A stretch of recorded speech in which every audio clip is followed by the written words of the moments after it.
Nah, ini sebenarnya salah. Dia mengejar kemuliaan namun salah. Karena hakikat kemuliaan yang sebenarnya itu letaknya di dalam ketakwaan kepada Allah Subhanahu wa ta'ala.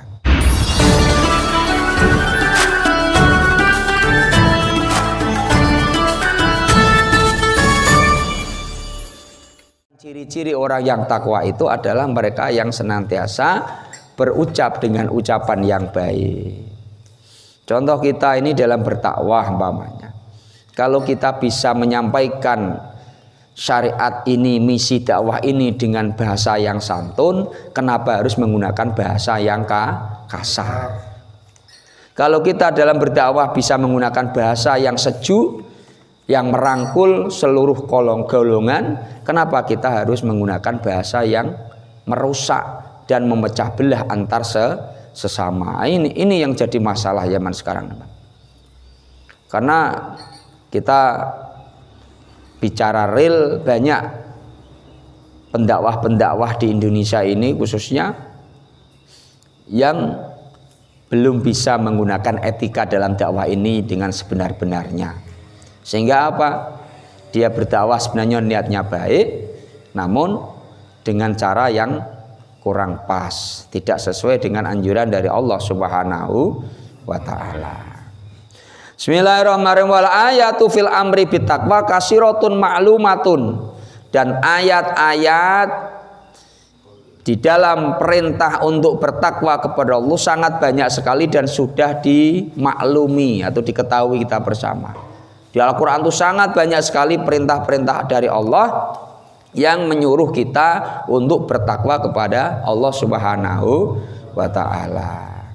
Wa qala ta'ala, dan telah berfirman oleh Allah ta'ala, wa may yattaqillaha yaj'al lahu makhraja wa yarzuquhu min haitsu la yahtasib.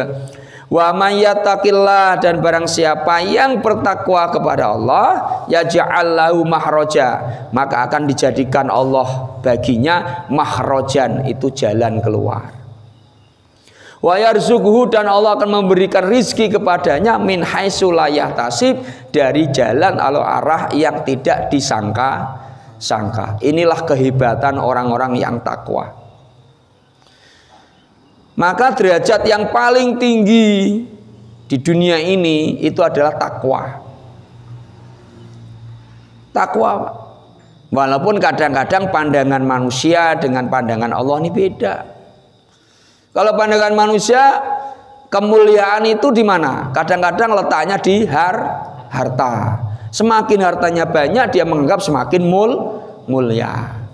Ada yang sebagian mengatakan kalau kemuliaan itu letaknya di pangkat dan jabatan, sehingga dia kejar pangkat jabatan itu sampai lupa menggunakan metode kode-kode yang dibenarkan oleh syariat agama. Nah, ini sebenarnya salah. Dia mengejar kemuliaan namun salah. Karena hakikat kemuliaan yang sebenarnya itu letaknya di dalam ketakwaan kepada Allah Subhanahu wa ta'ala. Inna akramakum indallahi atqakum. Yang paling mulia di sisiku, kata Allah, itu yang paling mulia. Maka sini tidak pandang bulu, Pak. Nak kiai, nak ustadz, nak orang rendahan, nak orang yang dianggap hina di mata manusia, belum tentu. Kadang-kadang orang yang rumahnya gubuk reot, kerjanya hina di mata orang, tapi ternyata di mata Allah harum dia. Terkenal di alam malakut sana, di alam langit sana terkenal namanya. Sudah dikenal oleh para malaikat itu loh. Kenapa? Karena ketakwaannya yang tinggi. Ketakwaannya yang kepada Allah yang sangat tebal. Namun tidak sedikit, Pak, kadang-kadang terkenal di kalangan manusia. Orang kenal galuh dia, tahu galuh. Semuanya kenal dia, orang terkenal, ya kan? Namun kadang-kadang tidak sedikit orang seperti itu ternyata hina di hadapan Allah. Lalu kenapa Ustaz kok tidak dihinakan oleh Allah? Kadang-kadang dijadikan istijrot, diunggulkan terus oleh Allah, dimuliakan, dinaikkan terus di hadapan manusia, padahal dia hina sehina-hinanya. Dia tidak menyadari itu. Nah, maka tolak ukurnya di mana? Tolak ukurnya kalau ketakwaan itu membuat dirinya pertama ucapannya dia terjaga betul, maka dia ada kemungkinan dijaga oleh Allah. Dengan ketakwaannya itu akan mendapatkan derajat yang tinggi di sisi Allah. Namun kalau hanya sekedar omong-omong itu payah. Maka di sini nih, maka kita tidak perlu ngiri. Yang kaya jangan pula sombong, karena belum tentu kekayaannya itu membuat dirinya mulia di sisi Allah. Yang pangkatnya tinggi jangan pula sombong dengan pangkatnya, karena belum tentu dengan pangkatnya itu dia mulia di sisi Allah. Dan yang orang rendahan, yang tidak punya, miskin, rumahnya juga tidak begitu mewah, ya, dipandang orang mungkin hina, jangan merasa kita hina. Sebab apa? Belum tentu. Bisa jadi di sisi Allah lebih mulia. Nah, disinilah makanya kita tidak boleh menyombongkan diri dengan apapun yang kita miliki. Sebab apa? Tolak ukurnya bukan di pandangan manusia, tapi di hadapan Allah Subhanahu wa Ta'ala. Nah, kemudian ayat yang ini Allah memberikan gambaran apa sih manfaat ketakwaan itu. Wa may yattaqillah yaj'al lahu makhraja. Barang siapa yang bertakwa kepada Allah, Allah jadikan baginya jalan keluar. Orang yang hebat itu Pak, kalau punya jalan keluar, aduh, masalah banyak, tapi mudah dia menyelesaikannya. Yang repot kan masalah banyak, tidak selesai-selesai, ini stres gitu. Nah, orang yang takwa itu ciri-cirinya apa? Banyak datang masalah dalam hidupnya, tapi enjoy dia. Mudah, selesainya tuh mudah, Kenapa? Karena setiap usahanya itu diiringi oleh Allah Subhanahu wa Ta'ala. Yang lebih dasar lagi apa? Wa yarzuqhu min haitsu la yahtasib. Allah berikan rizki kepadanya dari jalan yang tidak disangka-sangka. Itu loh Pak. Lu kadang-kadang ada masalah ini, aduh, yang namanya rizki itu datang, tidak disangka-sangka. Nah ini makanya kadang kita memperhitungkan rizki itu menurut pikiran kita masing-masing. Rizki itu kita kotak sendiri, rizki itu kita atur sendiri, sehingga apa? Sehingga ya itulah yang kita dapat. Kalau kerja hari ini, umpamanya kalau kerja bangunan sehari umpamanya 100.000, wah 1 bulan berarti 3 juta. Oh, itulah duit aku. Ini kita kan mengkotak-kotak sendiri, udahlah. Yang penting apa? Yang penting lakukan aja. Tingkatkan ketakwaan kita kepada Allah, akan datang rezeki itu dari arah yang tidak kita sangka-sangka. Sehebat apapun orang pengen mencegah datangnya rezeki kepada kita, tidak akan mampu orang itu. Kalau kita benar-benar takwa. Ya repot nih. Nah, intinya tuh takwa, pengen sukses takwa itu aja intinya sebenarnya. Tidak usah ngejar keinginan yang berkaitan dengan manusia. Oh, kalau pengen gajinya dinaikkan, masya Allah, ini itu, sampai jilat sana jilat sini, ujungnya malah tidak dapat apa-apa.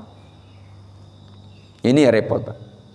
Kerja siang, pulang berangkat pagi, pulang sore, sore berangkat lagi, pulang pagi. Yang dikejar itu apa sebenarnya?